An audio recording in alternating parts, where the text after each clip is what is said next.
इधर G20 summit पर Trump का बड़ा बयान सामने आया। ट्रंप ने G20 समिट का बहिष्कार किया।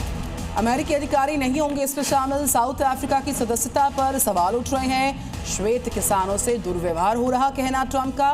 ट्रंप ने G20 समिट का बॉयकॉट किया है। और इसी बीच दिल्ली एयरपोर्ट से जुड़ी बड़ी खबर। एयर ट्रैफिक सिस्टम 12 घंटे बाद दुरुस्त हुआ है और फ्लाइट्स पर खराबी का असर भी दिखा। देखिए 800 फ्लाइट्स लेट हुई, 20 कैंसिल हुई। एयरपोर्ट पर लंबी कतार देखी गई है। तो एयर ट्रैफिक सिस्टम 12 घंटे के बाद जब दुरुस्त हुआ तब तक जो पूरी व्यवस्था थी वो चरमराई हुई नजर आई। फ्लाइट्स पर खराबी का असर खुले तौर पर नजर आ रहा था। 800 फ्लाइट्स लेट हुई और 20 फ्लाइट्स रद्द की गई।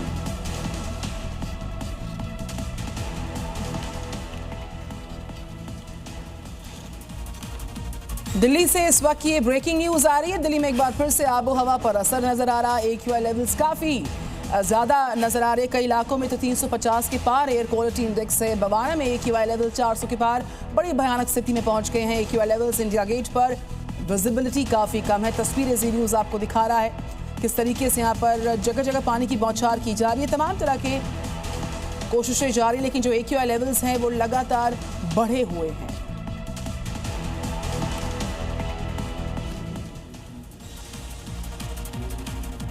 अक्सर आपने देखा होगा कि किसान को उनकी फसल का सही दाम नहीं मिल पाता, जिसके बाद वो विरोध का अलग अलग तरीका अपनाते हैं।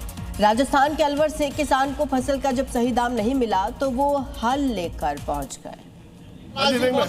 दरअसल अलवर के किसान संदीप को प्याज की सही कीमत नहीं मिल पाई थी।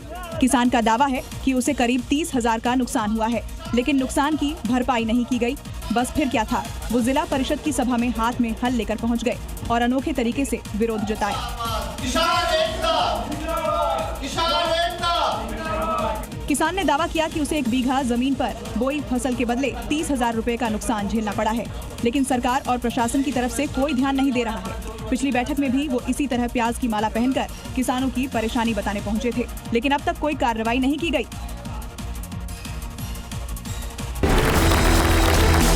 किसको अच्छा कर्म माने और किसको बुरा कर्म माने। धर्म किसके लिए है, अगर ये पकड़ लिया तो धर्म क्या है ये अपने आप साफ हो जाएगा। क्या आप भी सहमत हैं कि कर्म ही धर्म है? ये परंपराएं, ये रस्मों रिवाज, इनका धर्म से दूर दूर तक कोई लेना देना नहीं है। आचार्य जी, ये इतना अंतर्द्वंद क्यों?